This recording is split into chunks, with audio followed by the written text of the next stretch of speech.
एक छोटा सा गांव था। कुछ दिनों से उस गांव में एक चुड़ैल आकर रहने लगी। वो चुड़ैल रोज रात को गांव में किसी न किसी को अपना शिकार बना ही लेती, लेकिन जैसे ही सुबह होती वो चुड़ैल एक आम इंसान बन जाती। एक दिन की बात है, चुड़ैल रात में अपने शिकार की तलाश में घूम रही थी। तभी उसे एक आदमी दिखाई दिया। अरे वाह, शिकार खुद ब खुद चलकर मेरी ओर ही आ रहा है। उस आदमी को पता नहीं था कि चुड़ैल दूर से खड़ी उसे देख रही है। जैसे ही वो आदमी चुड़ैल के नजदीक पहुंचता है, चुड़ैल, चुड़ैल, अरे भागो रे भागो, चुड़ैल, अरे भागो रे भागो। अरे भागता कहाँ है? इतनी देर से मैं तेरा ही तो इंतजार कर रही थी। तभी चुड़ैल उस आदमी को भागने नहीं देती और झट से पकड़ लेती है। अब मैं तेरा गर्मा गर्म खून पीऊंगी। चुड़ैल जी मुझे छोड़ दो, जाने दो मुझे जाने दो, मुझे जाने दो। चुड़ैल उस आदमी की एक नहीं सुनती और उसकी गर्दन में अपने नुकीले दांत गाड़ कर उसका खून पीने लगती है। मजा ही आ गया खून पीकर। खून पीने के बाद चुड़ैल आसमान में निकले चांद की तरफ देखकर उससे शक्ति लेने लगती है। ये चांद ही तो मेरी शक्ति का राज है। और फिर कुछ ही देर में सुबह होने वाली होती है। इससे पहले कि कोई मुझे देखे, मुझे यहाँ से चले जाना चाहिए। और फिर जैसे ही सुबह होती है, देखते ही देखते चुड़ैल एक आम औरत के रूप में आ जाती है। मेरी शक्ति, मेरी शक्ति, मैं अपने आप को कमजोर महसूस कर रही हूँ। जब तक मैं चांद की रोशनी में रहूंगी मुझे उससे शक्ति मिलती रहेगी, लेकिन चांद के जाते ही मेरी शक्ति भी चली जाएगी। फिर सुबह होते ही उस आदमी की लाश गांव वालों को पड़ी दिखाई देती है। अरे रे, इतनी बेरहमी से पता नहीं इसे किसने मारा होगा। वो चुड़ैल भी वहीं खड़ी खड़ी गांव वासियों की बात सुन रही थी। इन्हें क्या पता कि इस आदमी को मैंने ही मारा है। वो चुड़ैल वहीं गांव में एक छोटी सी झोपड़ी बनाकर रहती थी। वो दिन में आम लोगों की तरह रहती थी और दिन में वो किसी को भी कोई नुकसान नहीं पहुंचाती थी, लेकिन जैसे ही रात होती वो अपने असली चुड़ैल रूप में आ जाती और चांद की रोशनी में अपना शिकार ढूंढने लगती। एक दिन की बात है, चुड़ैल बहुत कमजोरी महसूस कर रही थी। पता नहीं ये चांद कब निकलेगा जिससे मैं उसकी रोशनी से शक्ति ले सकूं। फिर कुछ ही देर में रात हो जाती है और वो चुड़ैल चांद की रोशनी में शिकार ढूंढने लगती है। तभी उसे एक आदमी दिखाई देता है। चुड़ैल उस आदमी को देख मन में सोचने लगती है, तू शिकार ढूंढ रही थी और ले, तुझे शिकार मिल ही गया। चुड़ैल उस आदमी को पकड़कर उसकी गर्दन में अपने नुकीले दांत गाड़कर उसका खून पीने लगती है। इन इंसानों का खून कितना गर्म होता है,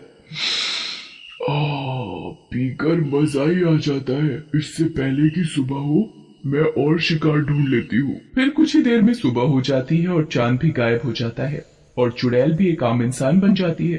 पता नहीं ये चांद दिन में गायब क्यों हो जाता है, इसकी वजह से ही तो मुझे शक्ति मिलती है। फिर जैसे ही सुबह होती है तो गांव वासियों को दूर उस आदमी की भी लाश मिलती है।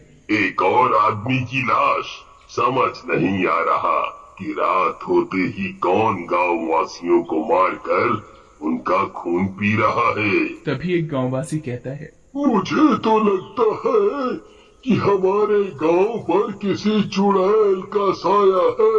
हाँ, तुम बिल्कुल सही कह रहे हो।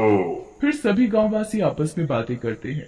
हम सभी गांव वासियों को सावधान रहना होगा। अब से कोई भी रात को घर से बाहर नहीं निकलेगा।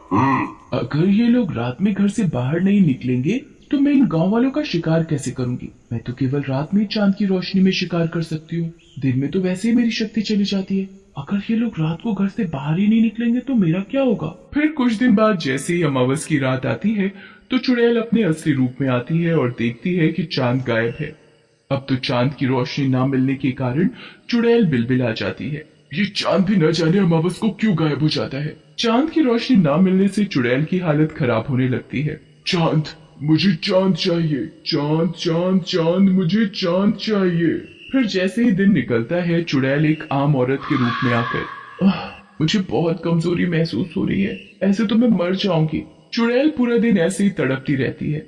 फिर जैसे ही रात होती चुड़ैल आसमान की तरफ देखने लगती है। ये चांद भी न जाने कब निकलेगा, ऐसे तो मेरी जितनी भी बची खुची शक्ति है वो भी खत्म हो जाएगी। तभी चुड़ैल के मन में एक विचार आता है, क्यों ना मैं चांद को ही चुरा लूं, जिससे चांद हमेशा मेरे पास ही रहेगा और मेरी शक्ति भी कम नहीं होगी। फिर कुछ दिनों बाद जैसे ही चांद दिखाई देने लगता है तो चुड़ैल एक मटका लेकर सीधा आसमान में चांद के पास पहुंच जाती है और चांद को तोड़कर धरती पर ले आती है। फिर उस चांद को चुड़ैल एक मटके में कैद कर लेती है। आखिर मैंने चांद को चुरा ही लिया। फिर चुड़ैल मटके को अपने कमरे में रख देती है, लेकिन चांद ना निकलने के कारण पूरे गांव में अंधेरा ही अंधेरा छा गया। सभी गांववासी आपस में बातें करते हैं। आज इस चांद को क्या हो गया? कितनी देर हो गई, निकल ही नहीं रहा। सारी रात निकल जाती है पर चांद नहीं निकलता। ऐसे ही कुछ दिन बीत जाते हैं पर चांद फिर भी नहीं निकलता तो गांववासियों को चिंता सताने लगती है। न जाने ये चांद को क्या हो गया है जो आजकल दिखाई ही नहीं देता। आज से पहले तो ऐसा कभी नहीं हुआ। ये तो बड़ी चिंता की बात है भाई। अब तो चुड़ैल को जब भी चांद की रोशनी की जरूरत पड़ती तो वो मटके से चांद को निकालकर उसकी रोशनी से शक्ति ले लेती और फिर चांद को वापस मटके में ही कैद कर देती। और अंधेरा होने की वजह से चुड़ैल रोज रात को और भी मजे से गांववासियों का शिकार करती, पर किसी को ये बात पता नहीं चल पा रही थी कि गांववासियों को कौन मार रहा है। ऐसे ही एक दिन की बात है, चुड़ैल रात को मटके से चांद निकालकर उसकी रोशनी से शक्ति ले रही थी। तभी उधर से एक आदमी गुजर रहा था तो वो चुड़ैल के घर से आती हुई रोशनी देखकर रुक जाता है। सभी जगह अंधेरा है, फिर इस औरत के घर से ये रोशनी कैसे आ रही है? फिर वो आदमी उस औरत की खिड़की से झांक कर देखता है। चुड़ैल, अरे मर गया रे, ये तो औरत नहीं चुड़ैल है। अरे भैया रे, अब क्या होगा? फिर वो चुड़ैल मटके से चांद की रोशनी लेने लगती है। अच्छा, तो इसी ने चांद की चोरी की है, तभी इतने दिनों से चांद दिखाई नहीं दे रहा। तभी वो चुड़ैल घर से निकलकर शिकार की तलाश में जाने लगती है तो वो आदमी भी चुपके चुपके उसके पीछे पीछे चल देता है। तभी चुड़ैल को एक आदमी दिखाई देता है और वो अपने नुकीले दांत उस आदमी की गर्दन में गाड़कर उसका खून पीने लगती है। अरे अरे, छोड़ चुड़ैल उस आदमी को। मैं भी क्या करूं? मैं इसे चाह कर भी नहीं बचा सकता। हाँ, ये बात मुझे जल्दी ही गांव वालों को बतानी पड़ेगी। फिर जैसे ही सुबह होती है वो आदमी गांव वालों के पास जाता है और उन्हें पूरी बात बताता है। फिर सभी गांववासी गांव के पुजारी के पास जाते हैं। पुजारी जी, चांद इतने दिनों से गायब नहीं हुआ, बल्कि उसे चुड़ैल ने चुराया है, जो हमारे ही गांव में रह रही है। ये तो प्रकृति के विरुद्ध है। अगर चांद को उसकी सही जगह नहीं पहुंचाया तो अनर्थ हो जाएगा। पुजारी जी, कोई तो उपाय होगा उस चुड़ैल से बचने का और चांद को उसकी सही जगह पर पहुंचाने का। पुजारी जी अपनी आंखें बंद कर पता लगाते हैं। उपाय तो है। पुजारी जी, बताइए ना, चुड़ैल से बचने और चांद को सही जगह पर पहुंचाने का क्या उपाय है? हम हर उपाय करने के लिए तैयार हैं। तो ठीक है, ध्यान से सुनो। आज रात जब चुड़ैल मटके से चांद निकालकर रोशनी ले रही हो, तभी चुड़ैल को मटके के अंदर गिरा देना और मटके का मुंह बंद कर देना, जिससे चुड़ैल की शक्ति खत्म हो जाएगी और हमेशा हमेशा के लिए चांद मटके से आजाद हो जाएगा। हाँ, और ये काम आज ही रात को करना होगा। फिर सभी गांववासी रात होने का इंतजार करने लगते हैं और जैसे ही रात होती है वो चुड़ैल के घर के बाहर छिपकर खड़े हो जाते हैं और खिड़की से देखने लगते हैं। तभी चुड़ैल चांद की रोशनी लेने के लिए चांद को मटके से निकालती है।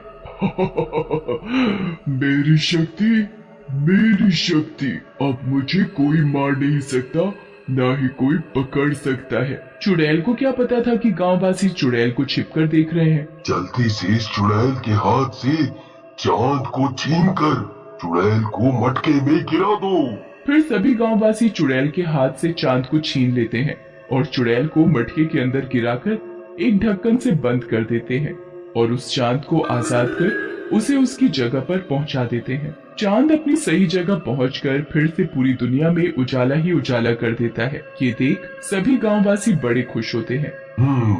अब इस मटके को जल्दी से एक पीपल के पेड़ के नीचे जमीन में गाड़ दो, जिससे चुड़ैल हमेशा हमेशा के लिए इस मटके में कैद हो जाएगी।